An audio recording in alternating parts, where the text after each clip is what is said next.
8월 6일 금요일 새벽입니다.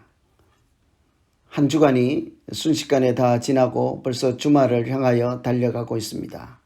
이 금요일 새벽에 여전히 말씀으로 용기 내시고 기도할 때 하나님께서 하늘에 신령한 은혜 주시고 이 땅에서 살아가는 우리의 발걸음을 말씀으로 등불이 되게 하셔서 인도해 주시는 날 되기를 소망합니다. 오늘 우리가 같이 기도하실 하나님 말씀은 요한복음 16장 5절부터 15절 말씀입니다. 지금 내가 나를 보내신 이에게로 가는데 너희 중에서 나더러 어디로 가는지 묻는 자가 없고 도리어 내가 이 말을 함으로 너희 마음에 근심이 가득하였도다. 그러나 내가 너희에게 실상을 말하노니 내가 떠나가는 것이 너희에게 유익이라. 내가 떠나가지 아니하면 보혜사가 너희에게로 오시지 아니할 것이요 가면 내가 그를 너희에게로 보내리니 그가 와서 죄에 대하여 의에 대하여 심판에 대하여 세상을 책망하시리라.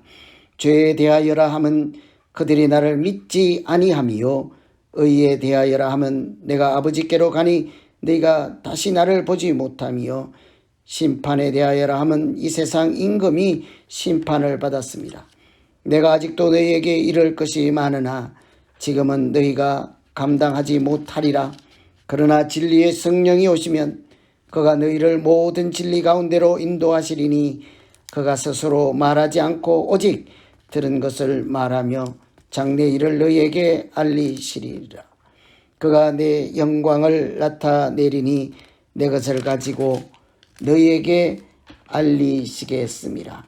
물을 아버지께 있는 것은 다 내 것이라. 그러므로 내가 말하기를 그가 내 것을 가지고 너희에게 알리시리라 하였노라.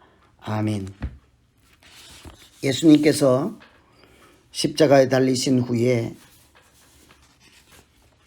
제자들도 예수님처럼 고난을 당하게 될 것이라 말씀하십니다. 하나님을 알지 못하는 사람들이 제자들을 죽이려고 하고 출교를 하게 될 것이라 하지요. 그럼에도 불구하고 예수님은 십자가를 지시고 떠나야 하므로 이제는 그 사실을 알려주지 않을 수가 없었습니다. 그랬더니 제자들은 어디로 가시는지 알지도 못하고 또 왜 이렇게 해야만 하는지 알 수 없어서 근심이 가득하게 되었습니다. 그러나 예수님은 그 예수님의 떠남이 전부가 아니라 성령을 보내주시고 그래서 그들을 지키시고 실족하지 않도록 할 것이라고 위로하십니다. 예수님께서 성령을 보내주셔서 고난받는 제자들을 어떻게 지켜낼 수 있을까요? 첫째는 세상을 책망하시는 성령님이십니다.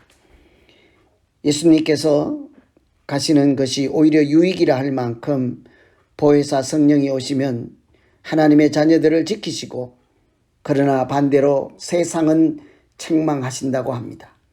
예수님께서 성령을 보내셔 제자들을 고난 가운데 고통 가운데 출교하는 그 세상을 책망하신다는 말씀이죠. 세상을 책망하는 세 가지를 이렇게 말씀하고 있습니다. 죄에 대하여 의에 대하여 심판에 대하여 세상을 책망할 것이라고 합니다. 죄는 하나님을 알지 못하는 것을 책망하시는 것이죠. 의에 대하여 책망하신다 하면 하나님과 관계가 어떠한지를 물을 것입니다. 심판으로 이 세상의 임금을 심판하였다고 합니다. 이 모든 것은 예수님께서 성령을 통하여 하나님의 자녀로 살기를 거부하고 오직 세상에 속하여 자기 쾌락만 추구하고 자기 유익만 구하는 자들을 책망하여 오히려 세상으로부터 미움을 받는 하늘에 속한 믿는 자들에게는 소망의 날이 될 것이라 합니다. 그러니 예수님께서 떠나심은 그것이 끝이 아니라 오히려 제자들에게 유익한 일이요 유익을 주시기 위한 십자가가 될 것입니다. 그래서 세상을 책망하고 제자들을 실족하지 않도록 하는 것이 성령께서 예정하시고 이 땅에 예수님께서 성령을 보내시는 목적이라고 하십니다. 그래서 오늘 우리가 기도할 것은 하나님 세상을 이기게 하시고 성령 하나님께서 오셔서 우리를 지키시고 인도하여서 한 사람도 실족하지 않게 하여 주시옵소서. 예수님께서 십자가를 지시고 모든 사람을 구원하시고 떠나가심은 우리에게 성령을 보내주셔서 더욱더 실족하지 않고 신령한 자로 하늘에 속한 자로 살아갈 수 있도록 지키시고 인도하기 위하심이라 하였습니다. 하나님, 우리의 발걸음을 지켜주시고 인도하여서 저 천성 향하여 가는 이 믿음의 길이 중단되지 않게 하여 주시옵소서. 이렇게 기도하시면 되겠습니다. 두 번째는 성령께서 오시면 진리 가운데로 우리를 인도하신다고 합니다. 성령이 오시면 세상을 책망하기도 하지만 하늘에 속한 자들은 하늘에 속한 자인 우리를 실족하지 않게 하시고 인도해 주신다 합니다. 13절 보시면 진리 가운데로 인도하시리니 장래 일을 너희에게 알리시리라. 하나님께서 믿는 자는 세상을 책망하시지만 믿는 자들은 인도하시고 지키신다고 합니다. 예수님께서 이 모든 말씀을 제자들에게 하시는 목적은 실족하지 않게 하려 하심이라 하고 16장 1절에 말씀하고 있습니다. 너희로 실족지 않게 하려 함이라. 예수님께서 모든 이치를 다 알려주시는 것. 예수님은 떠나고 보혜사를 보내줄 것이며 보혜사가 오시는 것은 너희로 실족하지 않게 하려 함이라. 그 말씀은 우리를 지키시고 세상의 고난과 환난 가운데서 보호하여서 여전히 하늘에 속한 자로 살아갈 수 있도록 인도하신다 하는 사랑의 표현이지 않겠습니까? 실족한다는 말이 하나님으로부터 떨어진다는 것이니까요. 진리로부터 멀어진다는 말씀이니까요. 그런데 성령이 오시면 진리로 인도하시리니 실족하지 않게 될 것입니다. 하나님으로부터 떨어지지 않게 하시고 진리로부터 멀어지지 않도록 진리의 성령님께서 말씀해 주시고 지키시고 인도하신다는 약속이죠. 여러분, 우리가 진짜와 가짜를 구분할 때 흔히 두 가지 방법이 있다고 하죠. 가짜를 분명하게 알면 진짜를 쉽게 알아볼 수 있다고 합니다. 반대로 진짜를 정확하게 알면 가짜도 쉽게 구별할 수 있다고 합니다. 우리가 진리를 알도록 성령 하나님께서 우리를 진리 가운데로 인도하시면 우리가 진짜인 진리를 제대로 알게 되지 않겠습니까? 그러면 세상과 구별된 하나님의 백성으로 얼마든지 살아갈 수 있고 구별된 길로 살아가는 새 길을 찾게 될 것입니다. 우리는 가만히 있으면 자꾸 타락할 수밖에 없습니다. 악으로 달려갈 수밖에 없습니다. 하나님으로부터 반대 방향으로 자꾸 가서 멀어질 수밖에 없습니다.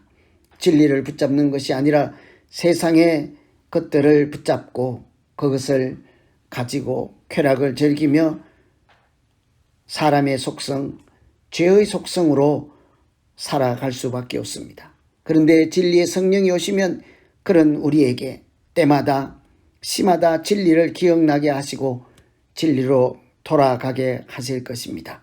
하나님을 알게 하시고 하나님과 동행하게 하시는 진리의 성령님, 오늘도 나를 붙잡아 내 발걸음 돌이켜 하나님 향하게 하시고 말씀 붙잡고 살아가는 길, 진리 가운데 빛의 자녀로 살아가는 길로 인도해 주시옵소서. 이렇게 기도하시면 되겠습니다. 예수님 떠나가시고 고난 가운데 있을 제자들을 생각하시며 보혜사 성령님 보내주셔서 세상은 책망하시되 하나님의 백성들을 사랑하시고 인도하시는 하나님의 약속의 말씀을 오늘 같이 나누었습니다. 여러분 심령 가운데 무슨 말씀이 들리셨습니까? 오늘 그 말씀 붙잡고 이제 같이 한번 기도합니다. 하나님 아버지, 세상을 책망하실 때 죄에 대해서, 의에 대해서, 심판에 대해서 책망하신다고 하였습니다. 우리가 행여라도 혹시라도 세상을 책망하시는 그 세 가지 항목에 들어가지 않도록 우리를 살피게 하시고 오직 진리의 성령 인도하심을 따라 하늘에 속한 자로 하나님 말씀 붙잡고 살게 하시고 기도하며 하나님과 소통하며 살게 하시고 하나님이 우리에게 이미 주신 것들, 하나님이 주신 신령한 은사들을 사랑하며 그것 가지고 이 땅에서 하나님 자녀로, 하늘에 속한 자로 살아갈 수 있게 하여 주시옵소서. 어떤 공격이나 고난과 환난 가운데 넘어지지 않게 하시고 실족하지 않도록 늘 하나님 붙잡게 하시고 하나님 방향을 바라보며 소망 가지고 살아가는 우리 모두 되게 하여 주시옵소서. 코로나 시대에 어렵게 살고 있습니다. 이럴 때일수록 생명의 주관자여 사망의 주관자인 하나님 곁에 있어서 하나님께 붙어 있어서 하나님이 주시는 신령한 은혜와 생명을 공급받으며 열매 맺고 하나님께 영광 돌리는 삶으로 나아가게 하여 주시옵소서. 예수님 이름으로 기도하옵나이다. 아멘. 각자 계속해서 기도하시겠습니다.